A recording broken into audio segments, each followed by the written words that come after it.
Hello everyone and welcome back to Spearman Studios, and today we're going to be covering a very controversial movie that just popped up on Netflix called Extremely Wicked, Shockingly Evil, and Vile.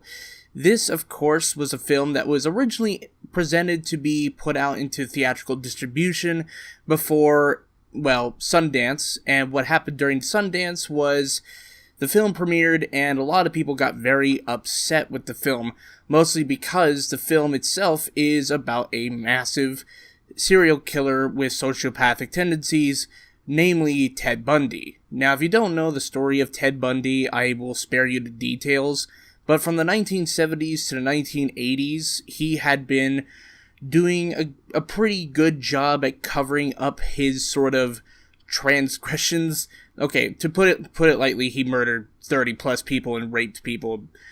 Okay, that's not very light, but you get what I mean. He was a very infamous serial killer, and the fact that he himself manipulated the media as well as other people into believing his side of the story, which was that he didn't do anything, was one of the, things that made the case so interesting, especially for criminal psychologists, and especially the world over.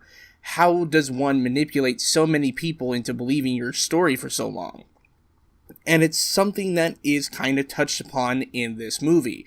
Now, personally, after seeing the movie, I don't quite understand the outrage that this film got, considering the fact that in real life, Ted Bundy was this charismatic person who managed to weasel his way out of certain things until his, ultimate sentencing in Florida and also subsequent electrocution in the chair, but that's neither here nor there.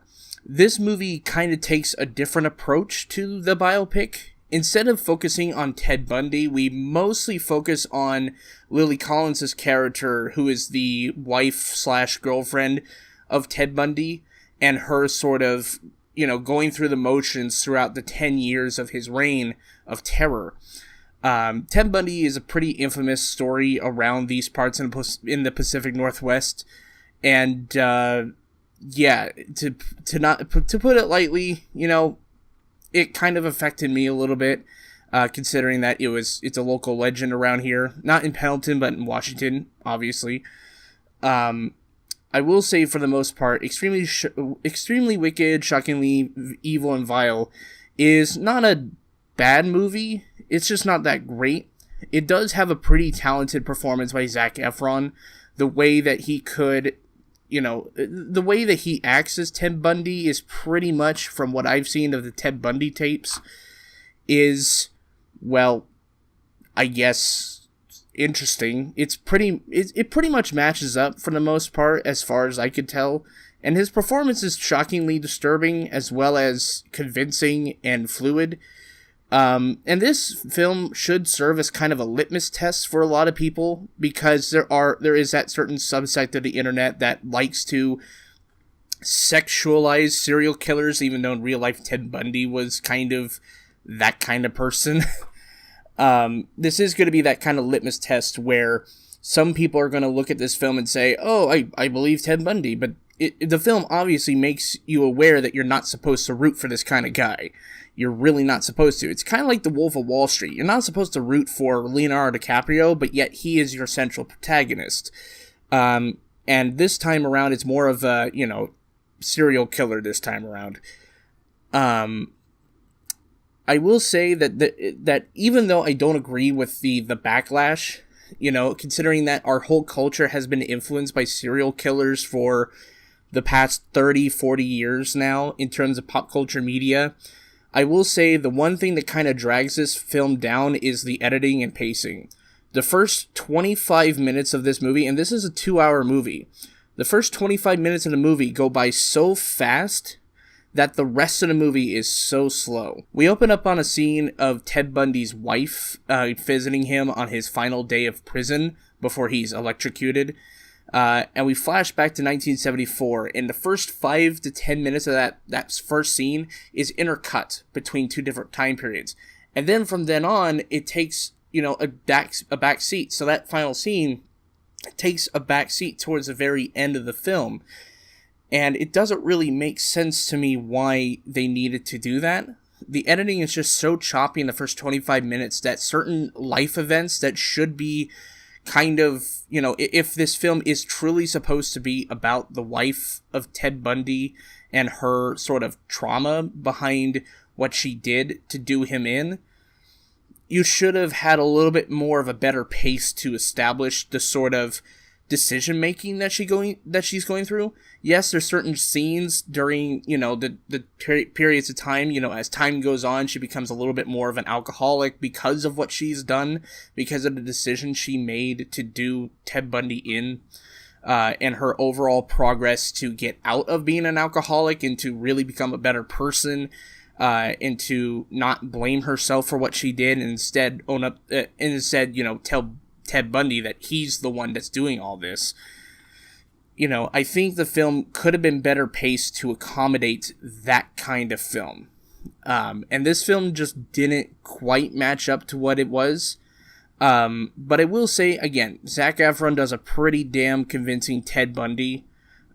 He's pretty scary. He's manipulative. He's utterly convincing in some scenes. And Lily Collins does a pretty decent job acting-wise. It's just, for me personally, the things that don't quite add up is the editing, and some of the story beats needed to be a little bit more emphasized in order for it to feel very, convincing. Because the entire the film's manipulating you, and you're supposed to empathize with Lily Collins and be that surrogate. So I'm not entirely sure whether or not it holds up to scrutiny in terms of pacing and editing. The story itself is, paint by numbers biopic. You go down the line of what happened, without any sort of forethought. And one of the things that, there's not a lot of themes that are really touched upon in this, unless you want to, look at it as kind of a cautionary tale of who to trust, because Ted Bundy was a charismatic person, a person who, people thought in real life was a person who couldn't do any wrong because he looked so normal. And I guess maybe you could take that as a message from this movie, but it's not fully emphasized, I feel.